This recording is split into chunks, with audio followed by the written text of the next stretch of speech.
I had a pizza ketchup. delivered to a hot tub once, and that was fantastic. Like delivery man to hot tub side with like a stack of pizzas. Hold on, let me get my money. Dude, there's Yeah. nothing like that. That's the best use of technology. I mean, laziness is the ultimate goal, I feel like. And if I can sit in a hot tub and have a hot dog delivered to me, sausage delivery, which does sound wrong when you say it in that way.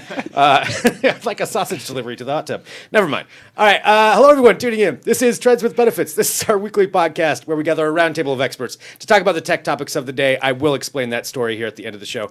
We've got a bunch of things that we're going to get to today, and we really like to encourage you to interact. Let us know what you want to talk about. See if you have comments. So if you're watching on YouTube, feel free to hop in there and let us know what you think or your thoughts on whatever we're bringing up, or if you have questions, we'll get to those. A lot of stuff to get to today. We've got some really cool technology in jackets, of all things, that we're going to be talking about. Some space jackets. I'll call it a space jacket. We've got some customizable sneakers. We're going to talk about Snapchat and Google Daydream, which we'll get through here in just a second. I'm your host, Greg Nibbler, but let's introduce our roundtable. We've got a first time on the podcast, right over here to my right, and it is Marcus. Hello, Marcus. Hey. So, Marcus, what do you do here? I am leading the new outdoor and fitness section. Which is really cool. I mean, there's so much tech that goes into that. We're going to kind of get into that here in a bit, but that's really awesome. So you've been here. Yeah, it's pretty new. Yeah, very recent. Very recent. Still, Not long enough to be on the podcast yet. So Yeah. I call that No, fair. exactly. So we had to fix that right away. That's right. All in good time. Right. Perfect. All right, and to your right.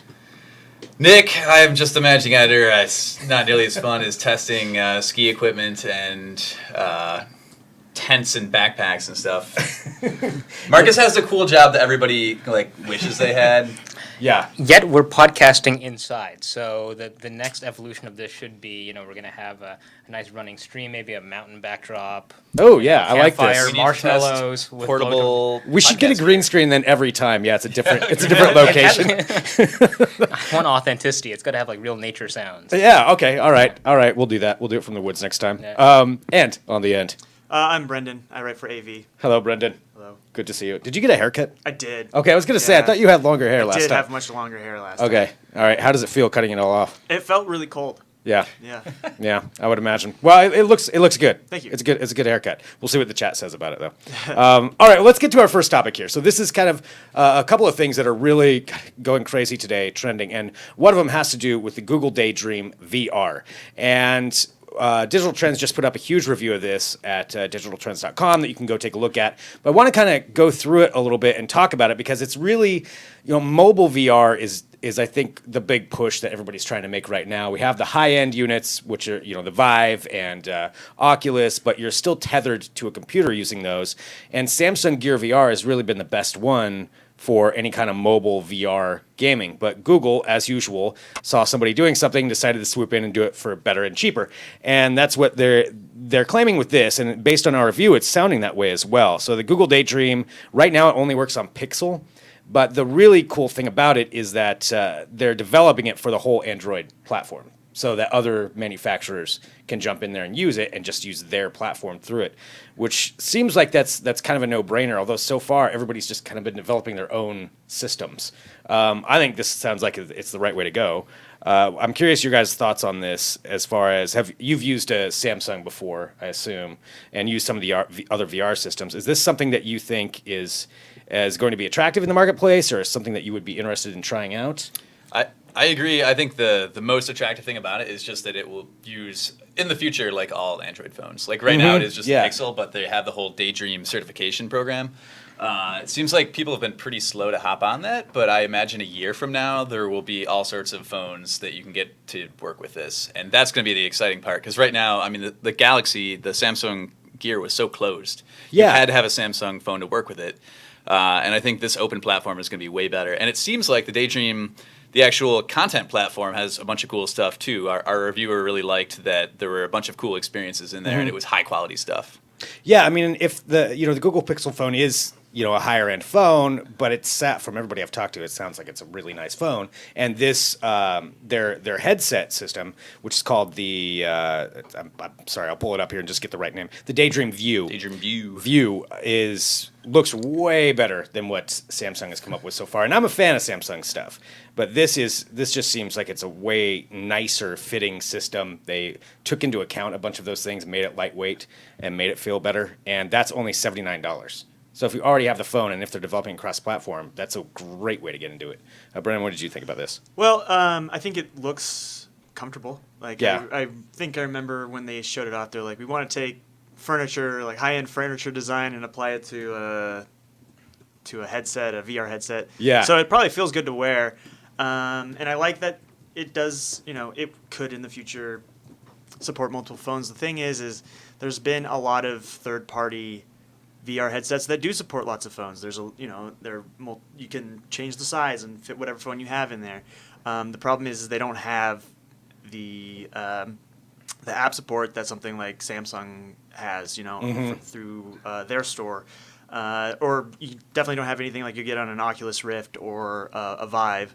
So I am curious to see what kind of stuff is going to end up both on the Pixel and just on any phone that you can do. I don't know if there will be a split of you have to have this type of phone to do this sort of experience. The thing with the Samsung is as long as you got a Samsung, that pretty much all of the apps will work. Yeah.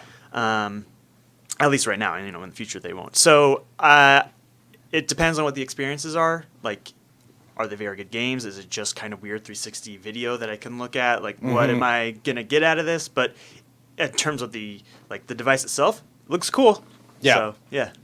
I mean, I think once you get Google involved and put it across the Android store, it makes it a lot more attractive for manufacturers to jump into it, because you're not sitting to just that one tiny little market, or maybe not even tiny, but still when you get Google involved, you're reaching a lot of people all at once. Right. The more open and flexible you have it, the more enticing it is to join in. But again, it's dependent on what the apps are. Marcus, have you tried any of these? Do you have any thoughts on VR? Yeah, I do, for sure. I mean, just playing off of Brendan, I got to say, I think the look is very unique. I think it's very approachable. I remember a great headline that was on Digital Trends. It said, Google Daydream View are yoga pants for your head. and credit for that goes to Hanif, by the way. Okay. He came up with that as he was watching the conference there, and I totally stole that from him for that headline. Yeah, but well, credit has to go to him. So now you can't unsee it anymore. It's yoga pants. No, for that's your all head. I'm thinking now. Okay. But I think that form factor, sure, it's not as high-tech, high-end as Oculus or Vive, and I think that's going after a completely different market. I think for most people, for me, my first experience with this sort of VR with a phone was from Google I/O, where Google had this little throwaway bonus, and it was Google Cardboard, the first iteration, and people folded up. I remember I put my Nexus 5 in there, and they just had these small array of apps. It wasn't. It was just a demo. Yeah. It was a proof of concept, and it was amazing that it was literally this piece of cardboard folded together. People had these little miniature shoe boxes on their head going like this everywhere, but that was really cool. And not everyone either can or should pay hundreds, if not over thousands of dollars to have a PC that can deliver the sort of experience that they saw and they dreamed of when they first saw Oculus. And credit to Oculus for really putting it on the map. But I think for most people, especially the content that they work with isn't necessarily games, which is, I think, a great way to use the technology. But a lot of people like just to consume content and be entertained. Whatever it is. And that's like the NBA is broadcasting a bunch of games this year in VR, which is pretty cool. Yeah, and a different way to consume it. Yeah. Let's see in the chat here, too, really quick. Dan says, it looks good, but many have complained about it lacking a top strap. So I don't know. That could be an issue, I suppose, for some people. But yeah, I'm curious if you've tried it out there. Let us know. Google VR or Samsung Gear, whatever it is. Let us know your thoughts on that. If you have any questions.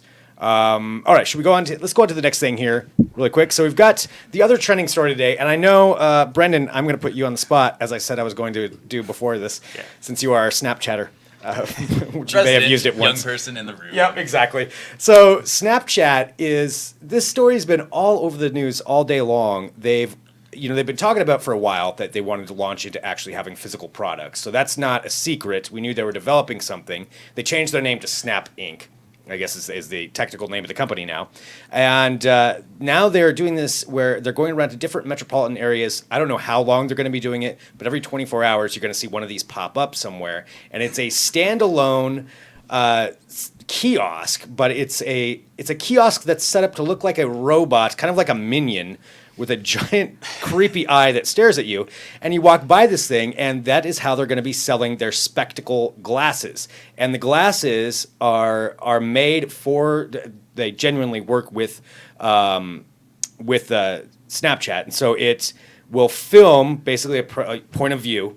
It's got a camera on the side in one of the what am I looking for? Why am I blanking on one of the? It's like the arm of the legs, arm, yeah. Sure, the arm or the leg. We'll go with that of the sunglasses, and we'll film up to 110-second videos with the in-camera storage, and then you can upload it. It syncs with your phone, and you can send them right to wherever you want to send them, assuming Snapchat. And these things are going for $130. So these kiosks have popped up everywhere.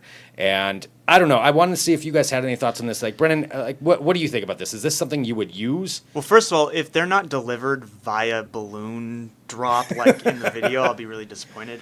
I could see how this could be really cool for people that Snapchat's already aiming at. Like, right.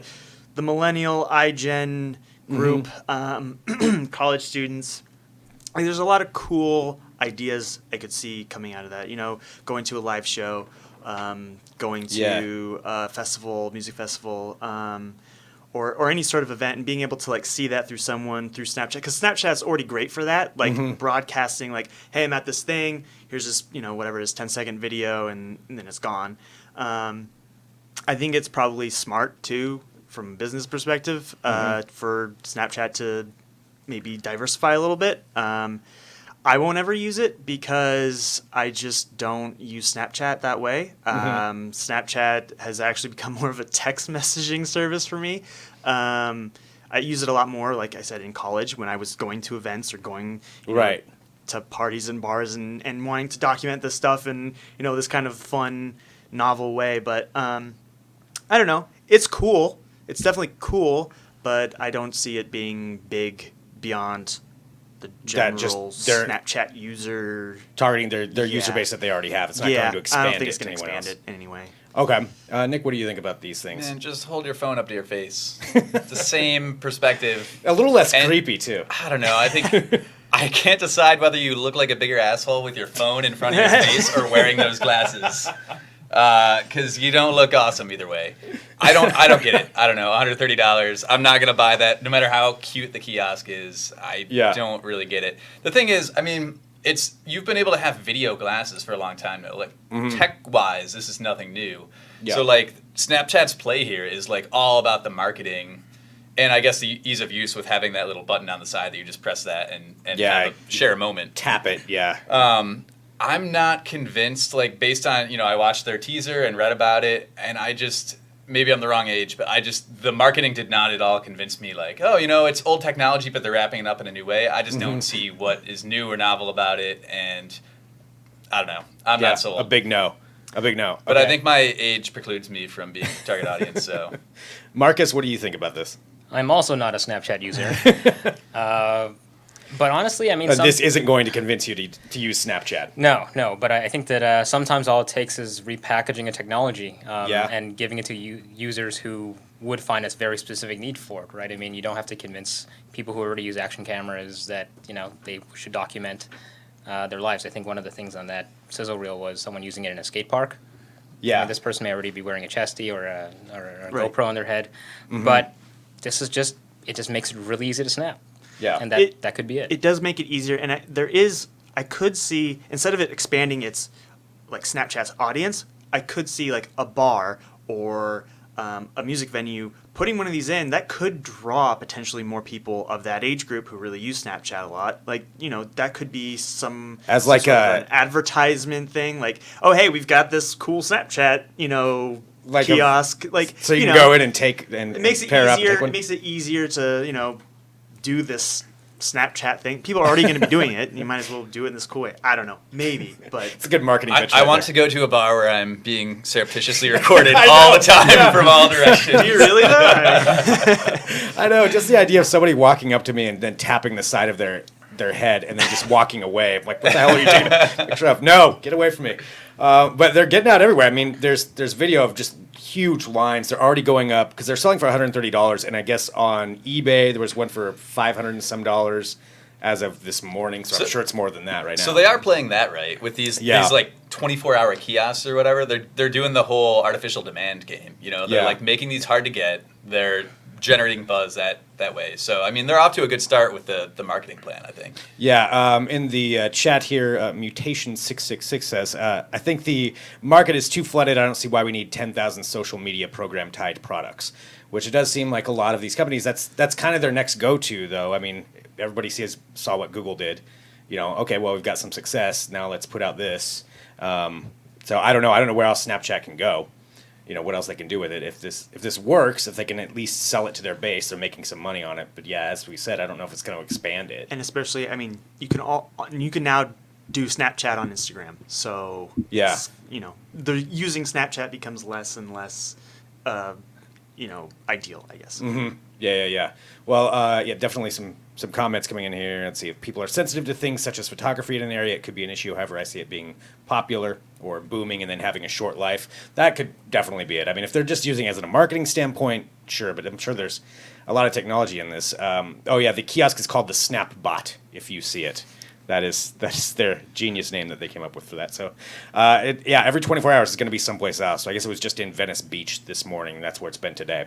It does shoot 115-degree angles, and up to 10 minutes at a time. So it's not even really that much that you can get out of it, 10 minutes. I mean, I suppose if you're just doing 10-second hits, right, yeah. But if you want to use it for anything other than that, I mean, if they could maybe combine it with actually using it as a normal camera, then maybe they would have something a little bit more there. Although I imagine in most people's lives, there's not more than 10 minutes that you need. Like, I can't imagine that many. You got a point there. Like, that 11th minute I really needed of you walking around hallways or, like, taking a nap or walking down the street. Yeah, and it's all shaky footage because it's from the first person, too. Yeah.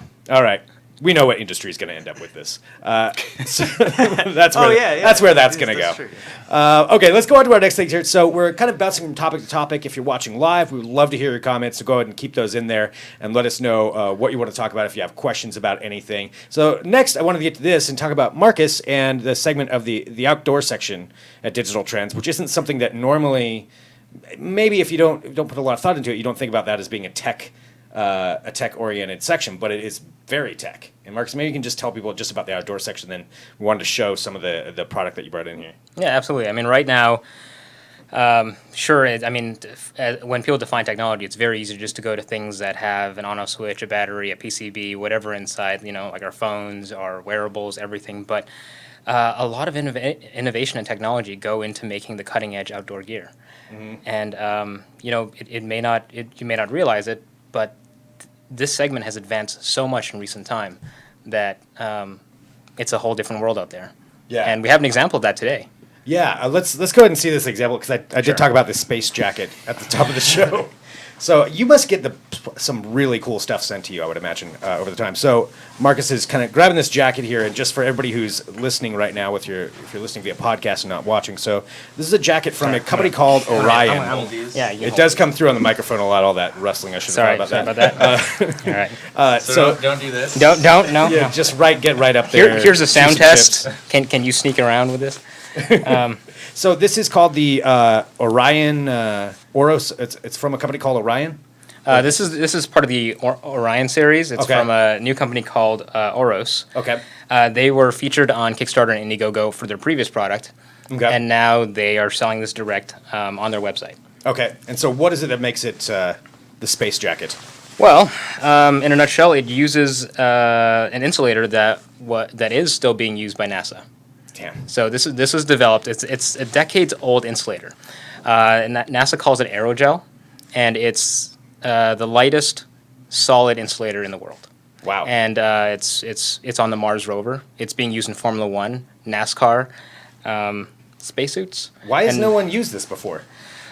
Well, I don't think it's an obvious play, right? I mean, we've had a lot of polyester fill. Down is an excellent insulator, and I think right now people are it's trickle down technology. Okay. From highly scientific military applications, space exploration, and I mean, now we that have one alone here. is cool enough just on the marketing side of it, to me. But how does this? And we were trying this on earlier. So this is using this product called Aerogel, just talking about the tech of outdoor wear and outdoor gear, and it is definitely warm. It's really warm. It's very it's warm. It's noisy. Too warm.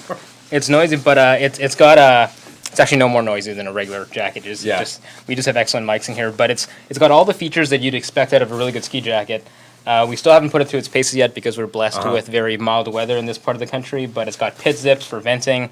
But so far in first impressions, it's an excellent insulator. I think that the creators demonstrated. Here, I'm going to get rid of this. Okay. More wrestling. And yeah. throw away these bad bands, too. Yeah, I think they demonstrated liquid nitrogen hitting this jacket pretty close range, and as you can see there. Oh yeah, there's a video too. If you're listening via podcast, you can go to the website and check out this video. So liquid nitrogen, just Negative 321 degrees, hitting him with that on the jacket. I mean, that's awesome. I don't know how often I'm going to be in that situation, but Hopefully never. hopefully never. But inside they show that even with liquid nitrogen being fire hosed in the back of it, it still stayed at 89 degrees inside. damn. So See that? I mean, that's awesome, and it's really cool that the fact that it's I keep saying space jacket, just to market it that way. But that just seems like I don't know if I need that much warmth in the end.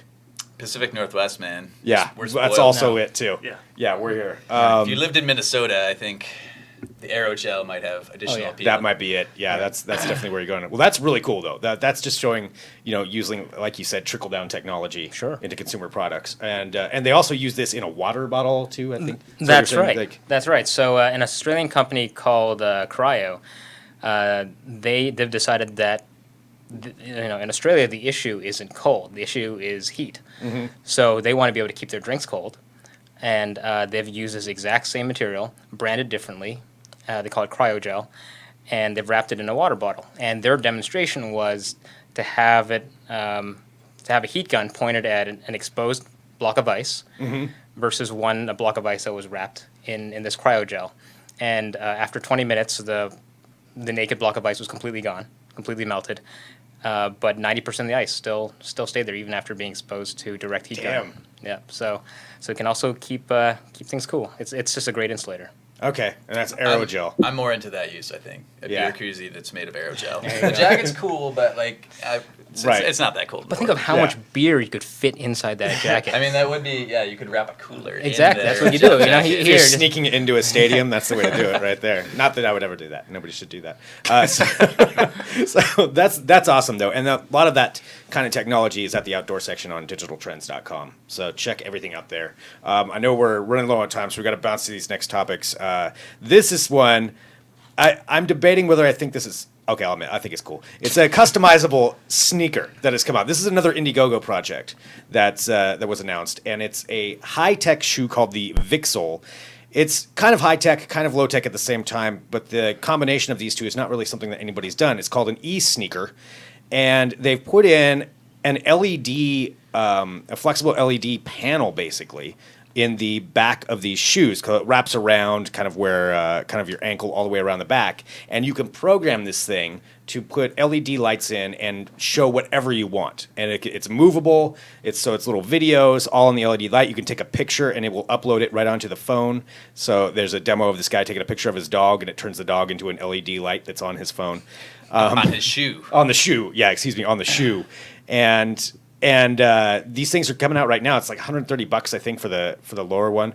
They met their marketing goal in, I don't know, like an hour or something like that. It happened really fast, and it's a pretty neat thing. I can see this actually eventually becoming a really big technology that people are going to be buying. I don't know. What do you guys think? Would you buy something like this? I think it's just another example of our cyberpunk future that we're living in. I think it looks cool. There's a lot you could think of a lot of cool applications for it that go beyond shoes too. Yeah. I mean, I might buy one. Yeah. And $130 is $130 actually Yeah, not isn't that bad. bad. Shockingly reasonable. Yeah. Let's see. And it's also got, there's a bunch of other technology that's in it too, because it's got embedded sensors. It says it'll work with, well, it works via Bluetooth. It says it'll work with VR systems. So it'll interact. How that they don't really go into how that's going to happen. They show a demonstration of this guy with a set of VR goggles on, and he's kicking, and in the game he's kicking some dude off of a building. So I mean, I guess you could. So they're saying there's other applications for it. I think I could see this eventually being something that advertisers would take advantage of in some way. Yeah. I mean, anytime you're walking around with a moving billboard, there's got to be a way an advertiser's going to get in there. Instead of $130, sell them for 60 and have them pre-programmed to, display your logo or message or whatever you want every hour. Or just Google ads that pop up Just randomly Google as you're walking around. It's like selling Viagra on the back of your shoe. Yeah, sell your AdWords for the day. I mean, there's definitely some ideas, and Rich was saying that this would be good for shirts eventually when they make this for a shirt. Now that would be awesome if you can change out your shirt at any time that you want. My first thought was I wear a lot of band T-shirts, so I was like, oh, that would be cool. Have animated band graphic tees. That'd be really sweet. Just buy the logo or something, and then or buy whatever their design is, so that way you can make it that shirt for the day, and then just never wash that shirt or the same one every single day. I would consider buying these for $130 just for the novelty of it. I think it's a pretty cool technology, pretty cool to begin. I mean, I wonder how they actually feel, if they've concentrated on the shoe side of that technology or just more on the display. I'm curious what people at home think too, if this is something you would buy. Marcus, would you wear these? I absolutely would. In fact, the ones with the OLED screen look really, really cool. Yeah. It's full color instead of just the regular monochrome, but that's yeah. Yeah, so I would pick these up. I'm curious what you guys think. People are demanding the sausage drone in the chat right now, so we probably do need to get on there. Price is good, yeah, $130. I would buy those. So just letting you know those are out there. That whole story is at digitaltrends.com. Let's get on to the sausage drone. And this, to me, seems like it's the best use of drone technology that's ever been displayed. And it's this video from Australia, and this guy's getting in a lot of trouble now. It's a video showcasing a guy who's in a hot tub who puts money in a bag on a drone, and the drone flies over to this hardware store that has a barbecue out front of it and picks up a hot dog for him and then flies it back, him never leaving his hot tub during the entire time. Perfect use of drone technology. And now, though, he is facing, since they put up this video, the Australian, I can't remember what they're called, the Australian Aviation Commission is looking at this, and they're threatening up to a $9,000 fine to this guy for flying this drone over, it was a team of people, but for flying this drone over a highway. And the more I was thinking about this, all of these companies that want to do drone delivery, you have Amazon that's clearly really for it, and Domino's has done some stunts with it. All kinds of places have been trying it. That's a huge issue, though. How are they going to get away with flying these things over populated areas? And this one little stunt, I mean, granted, this is Australia, but the same thing's going to happen here. What are you guys' thoughts on this? I mean, how are they going to get around this to actually be able to fly these things to people? Because I want my sausage delivered to my hot dog or to my hot tub, and this has to happen. Fantastic. Yeah.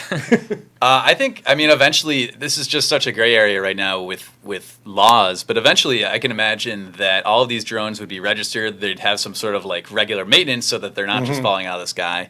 And I even think they would probably be insured so that if they do just like conk out and land in a highway and cause some sort of damage or burn some pedestrian with a scalding sausage as it drops it, that there would actually be some accountability there. I mean, this is clearly this is just some guy's stunt. Yeah. But I think with more thought out regulations and stuff, there's no reason we couldn't eventually have drones delivering things. Well, and you'll probably likely see some sort of. You think about like Star Wars. You've got layers of flying vehicles. Going in pathways.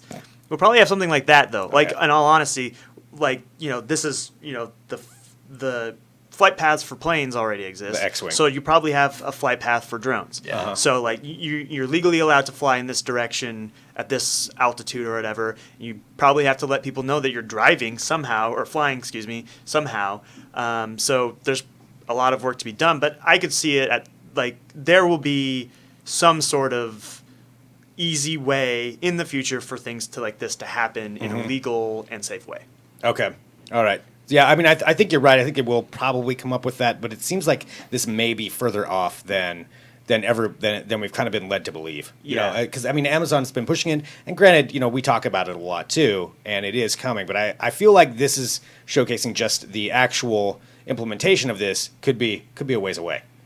Well, I think the technology to actually do it is already here. The technology or the regulations to make it safe and you know accessible and not messing anything up are probably so far off because I just feel like that stuff moves at glacial speed, and so I think there will be people doing this long before it's legal and regulated. We'll have a black market sausage delivery company in Portland, I'm sure. Okay, well, if you happen to know of one, please send an email to podcast@digitaltrends.com. We will never use that for anything. All right, well, there we go. So, sausage drone delivery, that is your story for that. Thanks so much, everyone, for tuning in today. So we do this show every week live on YouTube, Thursdays at 2:30 p.m. Pacific time. You can tune in there, comment, let us know, share the show. You can find it on iTunes and Stitcher as well, so you can listen to the audio version. Thanks, everybody, for coming in. This has been great. Thanks for tuning in. Somebody just said this is why we have dumb laws to keep people, I guess, from getting their sausages delivered. But go ahead and keep those comments coming, and we will take a look at those after the show is over. Thanks for watching. We'll be back next week with another episode.